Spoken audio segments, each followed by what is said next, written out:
Sally, I'd like to ask you a question. Sally, can you give everyone just a little bit of a background about your work, because it's quite different from some of the other people here, and about how your collaborations have, with artists and scientists, have shaped your views about the combination of art and science and the other sciences. Hi. My work around climate change has been as a psychotherapist. I started getting more immersed in climate change concerns, and the question came to me, it was a pretty obvious question, is what's this going to do to me? You know, what kind of person am I going to be? And what's going to happen to me emotionally and psychologically as I take this in?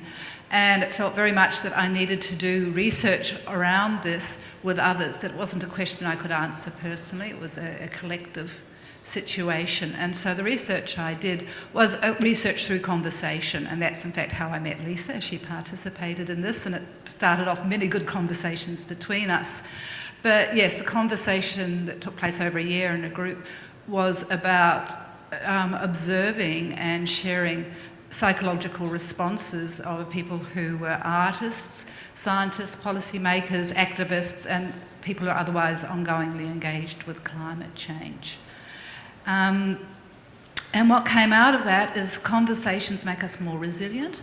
Conversations not only help us to acknowledge and express a lot of the very difficult feelings that come up around climate change, and in doing so help us to actually navigate them and move through them to places we found we became less probably hysterical around some of the panics and so on, and that we all talked about feeling a bit more mature at the end of this process, as well as able to maintain our engagements. I think there is a part of what I'd say about creativity that came out through the research, and also, you know, you see all around us, is that we're needing to picture the terrain of our world and ourselves in different ways. It's really changing our sense of identity and values in very fundamental ways. And so that was part of what I was commenting on, this kind of symbols that are emerging, the narratives that are emerging. And it's very much a collective process that we talk about needing a new myth, and it has to emerge organically. And I think what's happening here tonight, what's happening in so many collaborative adventures around climate change, is doing just that. Sally, could you extrapolate from your research with scientists, artists and policymakers who generally tend to be more informed about climate change and its impacts? Could you extrapolate to the wider population and say there is a general feeling of either pessimism or fatalism about the impacts of climate change on society and on their personal well-being? Yeah, I think there's very much that kind of split response, where on one level I don't want to think about it too much, I don't want to talk about it, and I think we've got much more problems with disavowal, that kind of distancing, than we actually have with denial, outright denial. And then there's the other fear of, if I do start thinking about it, I'm going to end up in this kind of catastrophic apocalyptic scenarios. And what climate change brings up is an enormous death anxiety, and we all know that in our culture we're not terribly good at thinking through death. And yet science has so much to say to us. I mean, artists have always talked about death and written about death and so on, but I think in science, getting a really stronger picture not only of evolutionary processes, but the cycles of life and death.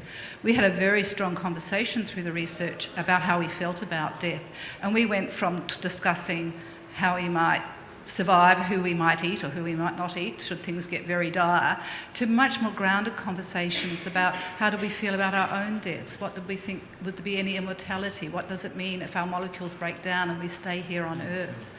So for the wider population, we just need to have those kind of conversations, huge existential questions that climate change brings up. And I think if we do, we'll get beyond that I can't think about it, or I can only think about it in a fairly kind of hysterical, blanket, pessimistic way, to a much more subtle and full attention way. Excellent. Does anyone have a similar experience to what Sally has found in her research? Or can contribute a personal understanding about the whole issue of climate change and what it means for you, or for your perspective about even the science it tells us about climate change. We have a very optimistic audience, may potentially... It's a very big topic, yeah. Well, can I seek your views then, if I take the next step, about the works of art that you see around you? Do you see them contributing to, in some way, either a positive way or an optimistic way, to people's appreciation for the future in relation to climate change? How do you feel coming into this exhibition space? Does it fill you with optimism or enthusiasm or encouragement that there are dedicated scientists and artists who are collaborating around this idea? Peter? I guess, to use a term that Tony Abbott was used, we're all on the same team. And I think that that's what an impression I've got from this, is that whether you're coming from art or whether you're coming from science, the concern still comes from the same place. So I've found that it's really good being a sort of a unifying process to engage with artists. Yeah. Thanks, Peter.